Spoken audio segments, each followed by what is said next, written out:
Hello সবাইকে, সকলে কেমন আছো এই ঠান্ডায়? আশা করি সকলে ভালো আছো। তো আজকে তোমাদের সাথে আমি একটা রেসিপি নিয়ে চলে এসেছি, সেটা হচ্ছে স্প্যানিশ অমলেট। তো স্প্যানিশ অমলেট করতে দেখো আমি এখানে ফার্স্টেই কোরিয়ান্ডার লিভস নিয়ে নিয়েছি। সেটাকে আমি ভালো করে চপড করার চেষ্টা করছি অ্যাজ আ শেপ, বাট জানি না কতটা করতে পেরেছি।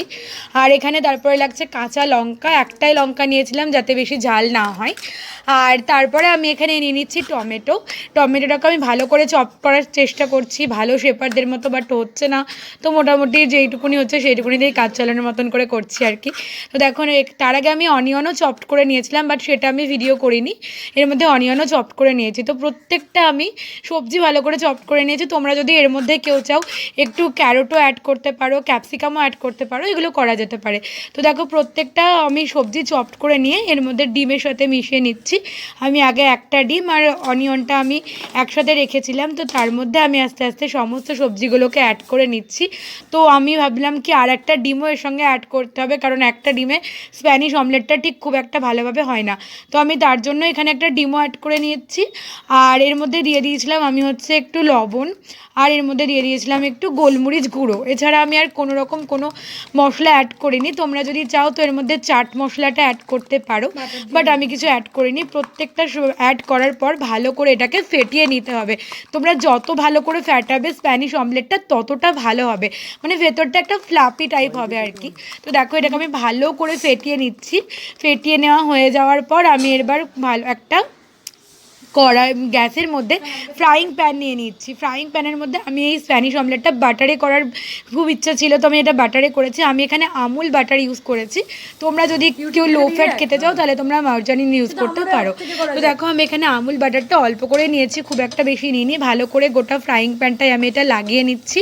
লাগিয়ে নেওয়ার পরে আমি এখানে যে ফ্যাটানো ডিম ছিল সেটা এখানে দিয়ে দিচ্ছি। তো দিয়ে দেওয়ার পরে ভালো করে গ্যাসের আঁচটা না একটু কমিয়ে দিতে হবে আর কি। তোমরা এটা মিডিয়াম টু লো আঁচে করবে।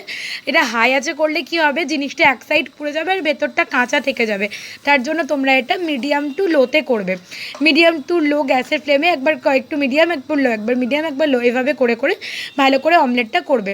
দেখো অমলেটটা হচ্ছে, দেখো এক পিঠ যখন ভালো করে হয়ে যাবে তখন তারপরে তোমরা আর এক পিঠ উল্টাবে, ঠিক আছে? তার আগে উল্টাবে না। তো তোমরা এখানে দেখতে পাচ্ছ আমি এটা হাতে করে নিচ্ছি, কারণ এখানে আমি গোটাটা না ব্যাপারটা ছড়িয়ে দিচ্ছিলাম, কারণ এক জায়গায় যাতে কিছু না থেকে থাকে। তো আমার এটা ভালো করে এক পিঠ যখন পুরোপুরি ভালো করে হবে, তারপরে ভালো করে হওয়ার পর আমি তারপরে আর এক পিঠ উল্টোবো, ঠিক আছে? তো দেখো আমি এটা না ইন্ডাকশানে নিয়ে যাওয়ার চেষ্টা করছিলাম, কারণ বুঝতে পারিনি যে এটা তলাটা কিছু একটা অ্যালুমিনিয়াম টাইপের বা কী আছে, ইন্ডাকশান হয়নি, ওই জন্য আমি আবার ঘুরিয়ে গ্যাসে নিয়ে এসেছি। তো যাই হোক, দেখো আমার আস্তে আস্তে তোমরা বুঝতে পারছো আশা করি যে এক পিঠ হয়ে এসছে। এক পিঠ হয়ে এসছে, দেখো মানে এই জায়গাটার কাঁচাটে ভাবটা নাই, ওই জন্য আমি সাইড থেকে গোটাটা ঘুরিয়ে নিচ্ছিলাম, দেখছিলাম যে কোথাও যদি একটু কাঁচা থেকে থাকে। তো তার জন্য দেখো আমি সাইড থেকে ভালো করে আগে সাইডটা ঘুরিয়ে নিচ্ছিলাম। তারপর আমি এটা দেখলাম যে না হয়ে গেছে, তখন আমি এটা উল্টোবো। তো আমি উল্টানোর জন্য ফার্স্টে খুন্তিটা ঢুকিয়েছিলাম, দেখছিলাম উল্টানো যায় কিনা, দেখলাম আর একটু বাটার দিয়ে দিই, তাহলে ওই পিঠটাও ভালো করে একটু বাটার দিয়ে টেস্টে আসবে। তো আমি উল্টিয়ে নিয়েছিলাম। এবার আমি অমলেটটা কাটলাম, একটা বড় অমলেট হয়েছিল, সেখান থেকে আমি 3টে স্লাইড করব। তো দেখো আমি এটা একটা কাটছি, তো একটা থেকে একটা গোটা রেখেছি আর বাকিটা থেকে আমি 2টো করে নিয়েছি। তো স্প্যানিশ অমলেটটা খেতে ভীষণ সুন্দর হয়েছিল। তো একটা যথেষ্ট হেলদিও। তোমরা যদি কেউ চাও এটা অবশ্যই বাড়িতে বানিয়ে একবার ট্রাই করতে পারো। আর সকলে খেয়ে অবশ্যই কমেন্ট করো যে আমার স্প্যানিশ অমলেটটা কেমন লেগেছে।